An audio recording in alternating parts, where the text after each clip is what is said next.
Cristina Beca. Pues, ¿qué les puedo decir? Una de las historiadoras jóvenes con mayor prestigio en México, muy ilusionados de que haya aceptado participar en este proyecto. Y Bernardo, que también ustedes lo conocen muy bien, experto escritor en temas de terror. Y pues nada, queremos agradecer mucho a Porrúa, a toda la gente de Penguin Random House, a Jan, a Ivette, por todo el trabajo que han hecho. Y bueno, pues los dejo aquí con la creadora, con dos de los creadores y con Bernardo para que nos platiquen un poco cómo se gestó esta idea que ya tenía tantos años y que ahora nos hace mucha ilusión verla aquí ya materializada. Muchas gracias.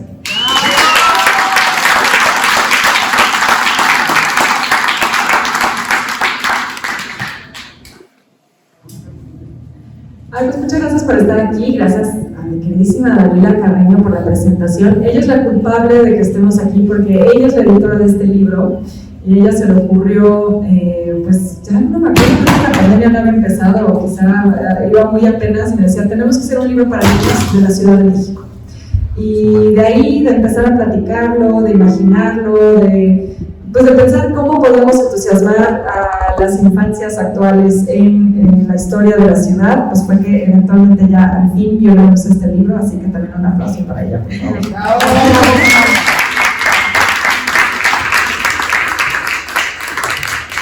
Y bueno, yo pensaba que igual fuera como más platicadito, ya saben que a mí las formalidades no me gustan. No, claro, platiquemos, Beca, Carlos, qué gusto acompañarlos, está haciendo como... Son los espíritus, ¿no? Que ya están aquí. ¿Qué escenario, no? ¿Qué escenario? No, yo no había subido aquí.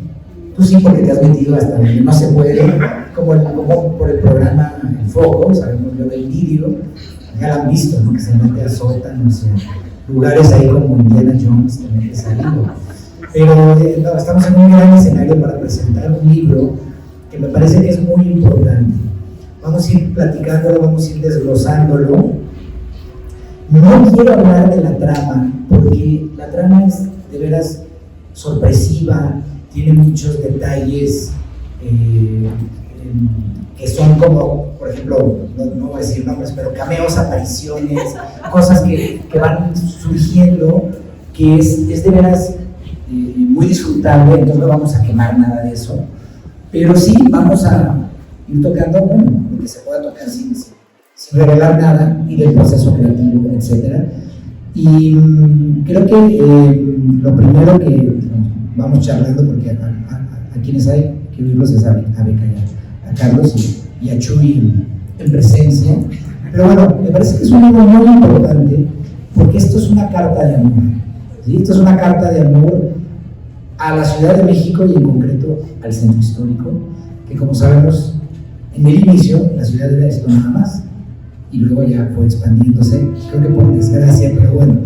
Y es una carta de amor, pues, de Beca, por supuesto, de Chuy, de Carlos, que hizo un extraordinario trabajo de ilustración para acompañar una edición muy bien cuidada, muy bonita, con muchos detalles, que ya lo verán cuando compren el libro porque lo tienen que comprar. O sea, al final de esto se van a convencer. Y bueno, el caso es que es una carta de amor. Sabemos que Beca, por supuesto, tiene un gran amor por esta ciudad. La ha estudiado, la ha recorrido, se ha metido, se ha ensuciado, que eso es lo que hay que hacer, hay que mancharse, metiéndose a los sótanos y todo, porque no solo en los libros, ¿no? Que claro, uno se envuelve en las hemerotecas o en los libros antiguos, pero sí hay un poco como en el taller mecánico, cambiar la llanta y mancharse de aceite, tú lo has hecho. Y me parece que eso es muy importante, tu labor como historiadora, pero no solo eso, sino como divulgadora, ¿no? Porque no solo hay que tener conocimiento, sino hay que saberlo transmitir. Por eso me parece muy importante este libro. Sabemos que este país necesita con urgencia nuevos públicos lectores, se lee muy poca literatura, y el país, sabemos que es un país difícil, con muchas brechas, mucha pobreza, corrupción, etc. Ese no es el tema de hoy, pero la literatura ayuda a sanar el tejido social que está tan dañado en este país. Entonces, que sea un libro que de entrada va a generar nuevos públicos, porque está dirigido, por supuesto, que a los chavorrucos como yo. Es un libro que no discrimina a nadie, cualquiera lo puede leer y divertirse, pero sin duda está dirigido a un público juvenil, que eso va, la historia es tan buena que va por supuesto a atrapar, generar nuevos lectores. De entrada eso me parece muy importante. Pero un libro como este yo no lo había visto. O sea, que sea una intención de llegar al público joven, pero con esta mezcla didáctica en el sentido de vamos a hacer un recorrido por el centro, por sus leyendas, por sus personajes emblemáticos, por sus callejones, y vamos a transmitir de una manera divertida, porque luego los maestros de historia que me tocaron a mí en la escuela se te dormían, ¿no? Bueno, pero tenemos a Beca, tenemos a Carlos, que es un gran ilustrador, y a Chuy, que también es un gran divulgador, y entonces hacen una cosa que es muy divertida. Es un libro que tiene sentido del humor, eso se agradece.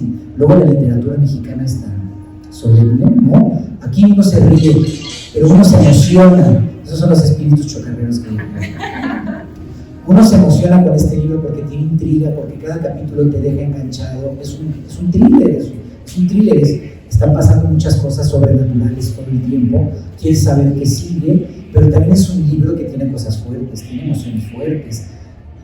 Les tengo que decir que más de alguna lagrimita se les va a salir, no vamos a decir por qué, pero es un libro que nos lleva por un carrusel de emociones como toda la buena literatura lo hace. Entonces, hay una intención en el armado del libro, desde cómo está escrito y cómo está presentado, de una cuestión didáctica, de transmitir un conocimiento de manera práctica y divertida, ágil para los chavos, por supuesto. Entonces, ustedes van a ver que al final de cada capítulo hay una muy breve explicación, muy bien hecha, muy sucinta de este lugar es esto, y estos son los datos importantes de este lugar donde viste la aventura de Caro, de Luis y por supuesto de Petrocello, que es el perro encantador que nos acompaña y es el fiel escudero de esta aventura. Entonces dice, a ver, este lugar es esto fue lo importante, y además puedes llegar, porque luego no sabemos recorrer esta ciudad y el centro, ¿no? Entonces es caótico, ya lo sabemos, puedes llegar por el metrobús, por el metro, etcétera, y entonces hay una cuestión, más las ilustraciones, que lo vuelve muy sabroso de leer y muy didáctico. Pero bueno, vamos, eso nomás para abrir cancha y oír a Beca y a Carlos. Entonces, quisiera primero, Beca, que nos cuentes cómo justamente alguien que es de origen, una historiadora como tú, amante de la ciudad, pero por supuesto, te hemos leído desde artículos a narraciones, etcétera, pero ¿cómo es y cómo es tu experiencia del salto ya a una novela como tal y a una novela juvenil? ¿Cómo fue ese salto? ¿Cómo te aventaste al agua, a esas aguas heladas de la creación narrativa? Pues porque Dalila me empujó a ver si nadaba. Así fue realmente.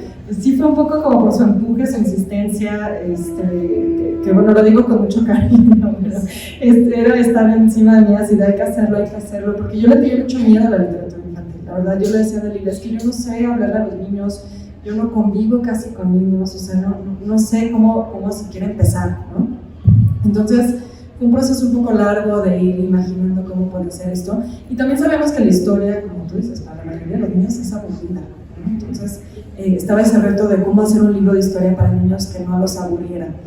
Y creo que ahí también fue importante cuando ya invitamos a Chuy al proyecto, porque justo pensamos en invitarlo a él porque él es especialista en fantasmas, ¿no? O sea, incluso se autodenomina como fantasmólogo. Entonces él decía, desde el inicio Dalila planteó, si lo hacemos de terror infantil, ¿no? Invitamos a Chuy y entonces eso ya lo vuelve una aventura, lo vuelve un poquito más interesante. Y él también nos decía, es que tenemos que hacer una novela, no puede ser un libro de historia, porque para enganchar a los chavitos en esto, tenemos que pensar en una aventura. Entonces ahí fue cuando ya empezamos a imaginar cómo podía ser esto. Sabíamos que queríamos tener un fantasma por capítulo, eso sí lo tenemos muy claro, también para que fuera muy dinámico. Queríamos además que fueran fantasmas reales, por así decirlo, es decir, fantasmas que están registrados en la bibliografía, que están documentados de alguna manera, ya sea que a través de la historia oral, como La Llorona, por ejemplo, ¿no? Todos tenemos una historia de La Llorona, o nos han contado una historia de La Llorona, y las que están pues contadas por los grandes cronistas de la ciudad. Queríamos también que fueran fantasmas que se aparecen en lugares que todavía existen, porque esta ciudad cambia mucho, justo por lo que dices. queremos que fuera una invitación a que los lectores quisieran ir, exacto, a conocer estos lugares. Quizá que los espanten, o también nada más para pues, conocer estos lugares y aprender un poquito más. Entonces sabemos que tienen que ser fantasmas que ya sea el edificio o la calle puede visitarse hoy. Y entonces a partir de ahí fuimos armando una historia que en un principio no sabemos muy bien por dónde nos iba a llevar, pero creo que el reto fue también muy divertido porque nos dio también la oportunidad de hacer, como tú bien dices, una historia divertida, que creo que también va muy con la filosofía que Chuy y yo tenemos como historiadores, de que la historia no solo es divertida, pero en la historia te puedes reír, te puedes burlar, no hay que ser solemnes, no hay que ser serios, ¿no? Nuestro gremio también de pronto se queja que a nadie le importa la historia, pero no hace ningún esfuerzo para hacerla más interesante, ¿no? Entonces, es algo que a mí me parece que tenemos que empezar a romper con esas dinámicas súper acartonadas que a veces tiene el gremio de los historiadores, y es lo que intentamos aquí, ¿no? Reírnos de nosotros mismos también un poquito. ¡Ay, Chuy! ¡Siempre, Chuy!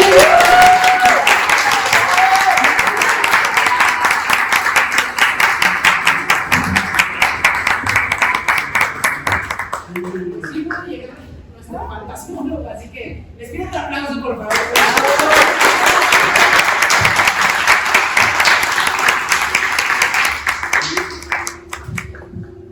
Llegué más tarde, así te aplauden un montón.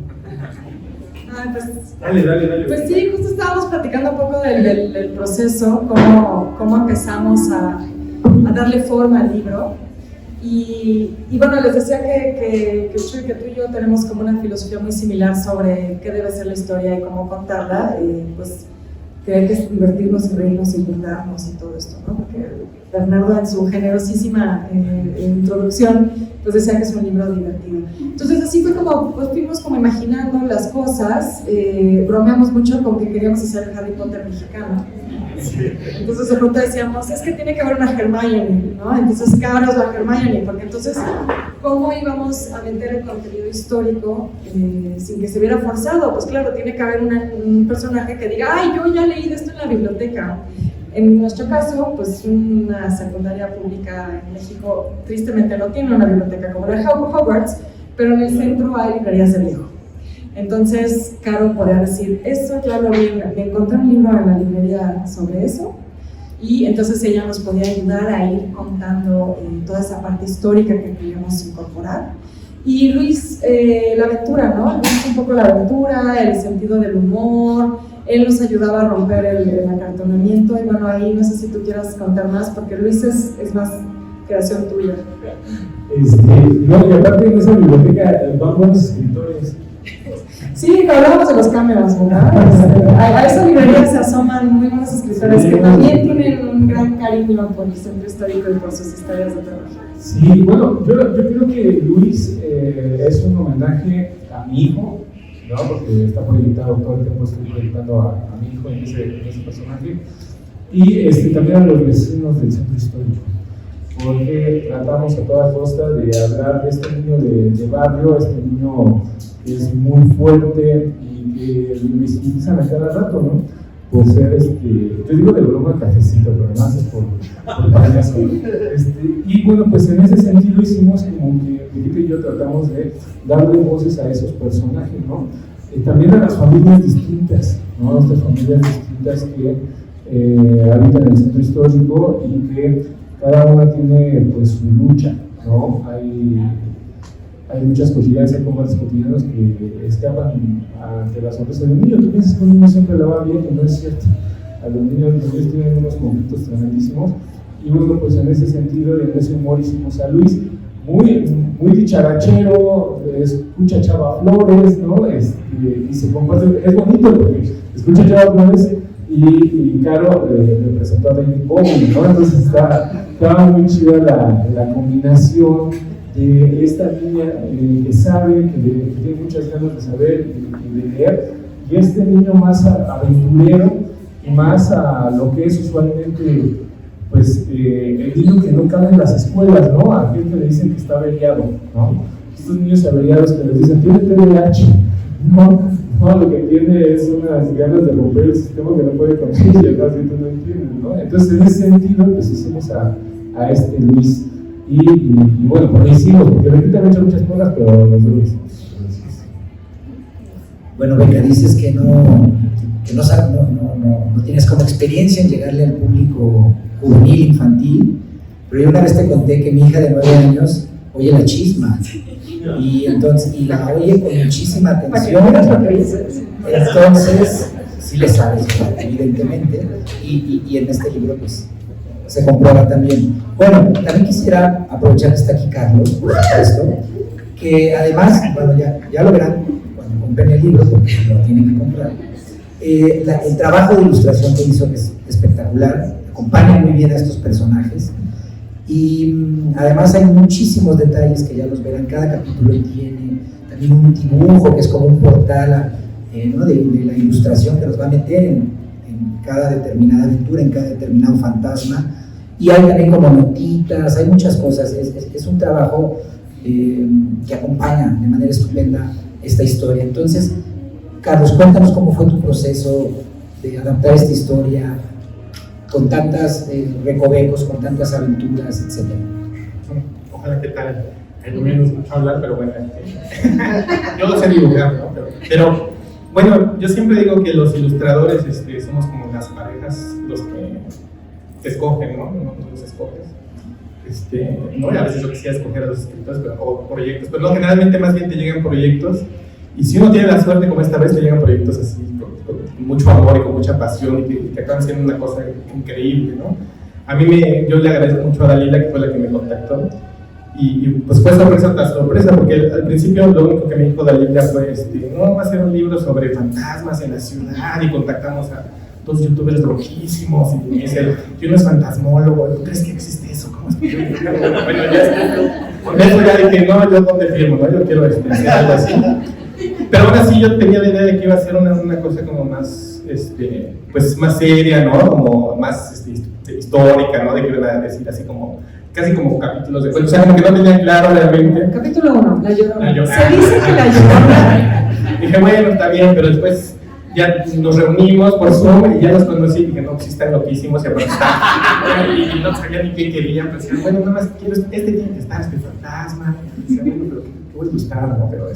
Pero se veía muy padre, ¿no? Con lo que, y luego yo fui recibiendo, o sea, fui más o menos investigando, aparte ellos son muy visuales, o sea, era como increíble, porque no siempre los autores son que tienen tan claros, ¿no? Y además porque, claro, hablamos de un contexto que todos conocemos, pero me mandaban referencias, lo tenían clarísimo. Chuy tenía además muy claro cómo tenían que ser los personajes, o sea, esa claridad yo la agradecí mucho, porque sí, entonces resulta como un trabajo colaborativo, ¿no? Donde no nada más yo soy el que me imagino, sino que a través también de los autores te logras algo así, ¿no? Porque yo he hecho libros escritos por mí, y siempre pues, uno dice, no, yo prefiero hacer eso porque ilustro lo que yo quiero, ¿no? Pero la verdad es que cuando ilustras para un escritor, te puedes imaginar cosas que de otra manera nunca te hubieras imaginado, ¿no? Y si aparte es una buena historia y tiene, pues es increíble lo que llegas a hacer, ¿no? Nora que está aquí, que es mi pareja, me ayudó mucho a hacer los fondos, porque es la primera vez que hago yo este tipo de ilustración, porque son como, o sea, quería hacer algo completamente diferente, ¿no?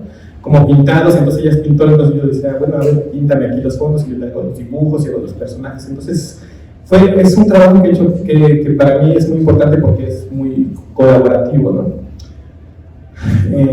Además, bueno, la Ciudad de México, bueno, siempre como que, y el centro, yo creo que todos los que vivimos en esta ciudad de alguna manera nos gusta, ¿no? Tenemos como anclado ahí como recuerdos, ¿no? A mí mi mamá, yo vivía con mi abuela por consulado, pero mi mamá me traía siempre al centro a comprar chácharas, porque ya luego vendían en tianguis, y era mis momentos favoritos de la vida, ¿no? Porque regresaba yo con... Entonces, uno más o menos como que, o sea, todo eso tratas de meterlo, ¿no? Si fuera por mí hubiera ilustrado muchas más, o sea, yo siempre me quedo con esa idea, pero pues bueno, más o menos, pues así fue el proceso, ¿no? Y claro, me encanta, yo recibí además 2 capítulos como por 2 semanas, o era como yo la tenía como serie, ¿no? Me mandaban 2 capítulos y alguien, a ver, ya me llegan nosotros, mira la continuación, Y entonces fue haciéndolo como por partes, fue como un proceso lento, o sea, no tanto me tardaba, pero era un proceso así como que, y eso tampoco lo había hecho tanto, ¿no? Como que ir ilustrando a la mano que van escribiendo, también me pareció como una cosa muy interesante, ¿no? Y bueno, y qué más, ilustrar fantasmas de la ciudad, y ambientes de terror, ¿no? Y hacer, pues bueno, yo estoy feliz, ¿no? Yo, perdón, solo quisiera retomar lo que dijo Carlos y que creo que es bien importante. Es que este es un libro muy colaborativo, como él dijo. Yo, por ejemplo, no sabía que tu pareja Nora te había ayudado, pero, o sea, me parece increíble porque creo que es un libro en el que hemos sido muy afortunados, que desde un inicio fuimos como muy cobijados, no solo por la editorial, sino por toda la gente a nuestro alrededor, ¿no? Entonces, digamos que nuestros nombres salen ahí y quizá nosotros imaginamos la historia o el germen de la que brotó toda la historia, pero muchísima gente se involucró. Bueno, aquí está Horacio, por ejemplo, que nos ayudaba el señor productor, que si lo han visto en YouTube, pues tiene un gran sentido del humor. Entonces, Chuy, por ejemplo, venía a la casa y nos sentamos a comer pan dulce porque somos muy fans, y café rodeados de mi millar de perros que hay ahí todo el tiempo correteando por la casa, y nos sentábamos a platicar, ¿no? De cómo, bueno, a ver, ya hicimos este capítulo, iba así, y cómo queremos que sea el otro, como que era mucho también de hablar, ¿no? Y hablar antes de sentarnos a escribir, y Horacio nos escuchaba y decía, ¿y si Tadeo dice esto? Y no manches, eso está cagadísimo, así, claro, ponlo, ¿no? Él todo el tiempo estaba también como ayudándonos a pensar la historia, o creo que a él fue el que se le ocurrió que la mamá de Caro fuera la secretaria del director. Y ahí pues hay una historia familiar con las secundarias públicas, con orgulloso hijo de secundaria técnica. Entonces eso ha sido bien bonito porque digamos que sí, Chuy y yo pues fuimos acompañados en todo este proceso, y también he de decirles que hay otros dos ilustradores, que uno de ellos está allá al fondo, mi sobrino Patricio, porque todas estas viñetitas que dices que ya se esconde, le dio pena. Saludos. A mi sobrino Patricio y al hijo de Chuy, Isma, a hacer estas viñetitas que tú mencionabas. Van a encontrar así como post-its o como hojitas de cuaderno donde aparecen ahí dibujitos. Esos son hechos por los niños, porque pensamos que estaría muy lindo que haya unos dibujos así, que es lo que hacen los niños, ¿no? Dibujan en su libreta, se le avientan el papelito al amigo, entonces queremos que hubiera algo de eso también en el libro.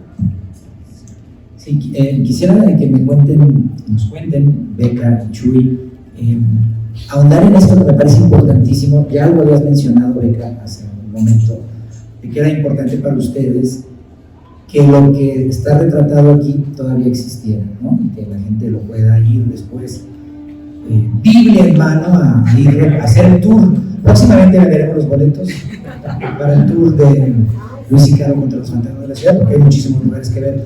Pero ahondar en esto, que además pues, es parte de lo que también ambos se dedican como divulgadores,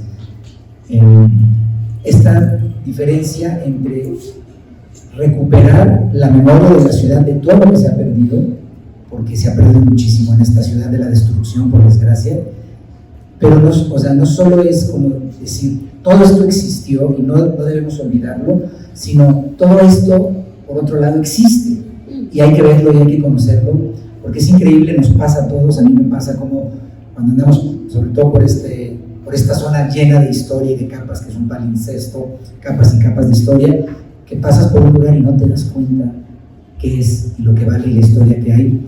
Yo viví mucho tiempo en Donceles, Argentina, y pasaba mucho por una casa hasta que un día me fijé y decía, aquí murió Joaquín Dongo, que es una gran historia del siglo XIX. Yo decía, no, yo la había leído y yo decía, no puedo creer que hasta ahorita me doy cuenta que todos los días pasaba por aquí. Entonces nos sucede esto con esta ciudad, del caos, del ajetreo, de las manifestaciones, en la que siempre tenemos prisa. Pero bueno, un libro como este nos hace detenernos y justamente entregar la mirada para poder redescubrir y volver a apreciar esto que es la ciudad más alucinante del mundo, porque lo es de verdad. Entonces, un poco que nos cuenten eso, ¿no? Esta cuestión, sin recuperar la memoria de lo que perdimos, pero la importancia de ver lo que está todavía.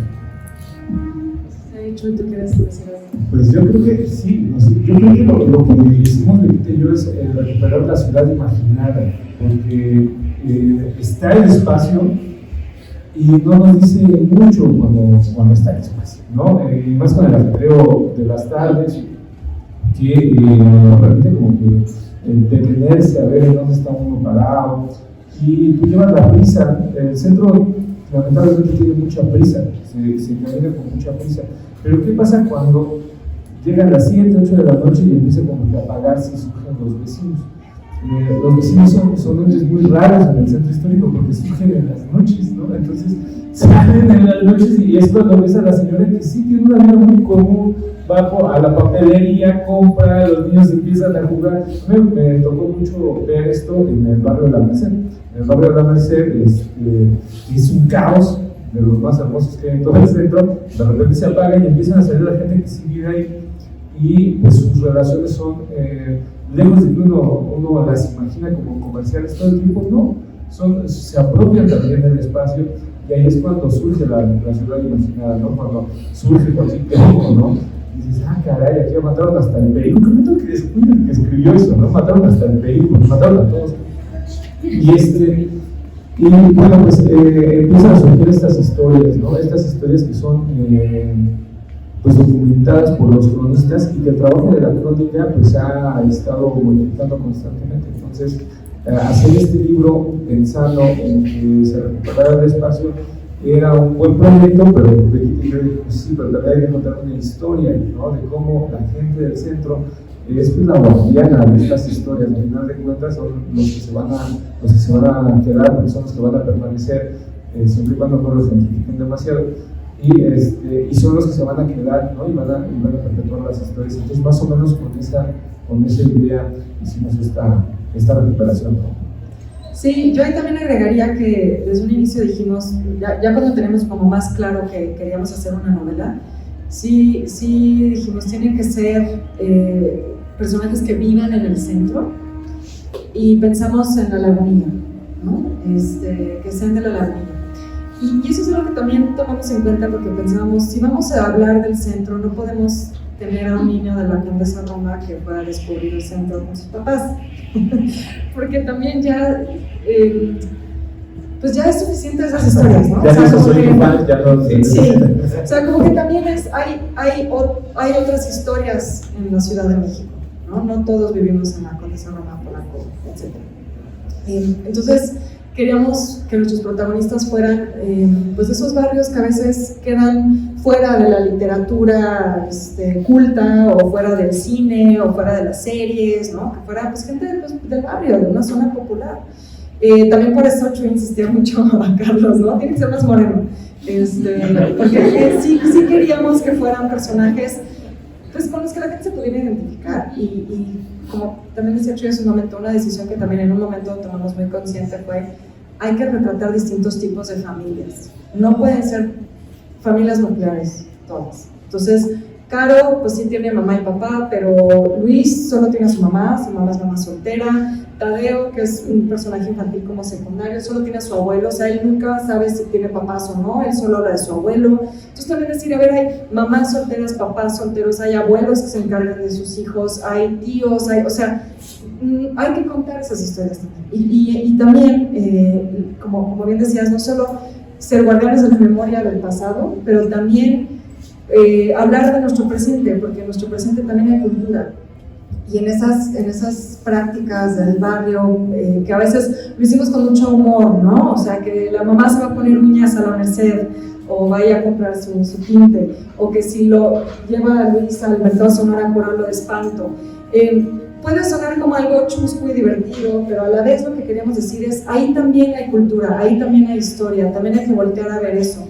Porque a veces los historiadores nos clavamos mucho con los muertos, y no nos preocupamos también por registrar lo que está sucediendo hoy, y que no todo lo cultural es el arte con A mayúscula o la historia con H mayúscula, ¿no? Ahí también hay cosas que contar.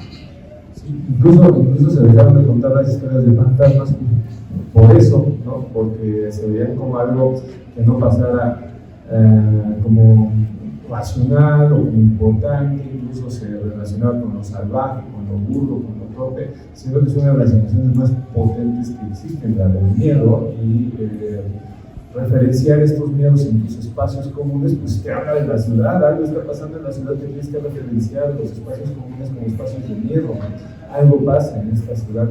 Entonces, pues también era esa la idea, el ánimo de que estas personas cotidianas se hicieran dueñas de la ciudad fantástica, porque si no, se va apagando las historias, ¿no? En el barrio de San Sebastián Atzapón, que es el barrio que yo he contabilizado que hay más de leyendas, casi nadie se las sabe. Es bien triste porque son casi 170 leyendas las que hay ahí y nos sabremos unas 10. Están chidas, o sea, las 10 que nos sabemos están chidas, pero las demás, las de uso cotidiano, pues se van a estar perdiendo si no se toma como importante que estos espacios sean referenciados como espacios de miedo y de fantasía, porque las ciudades también se imaginan. Eso es importantísimo.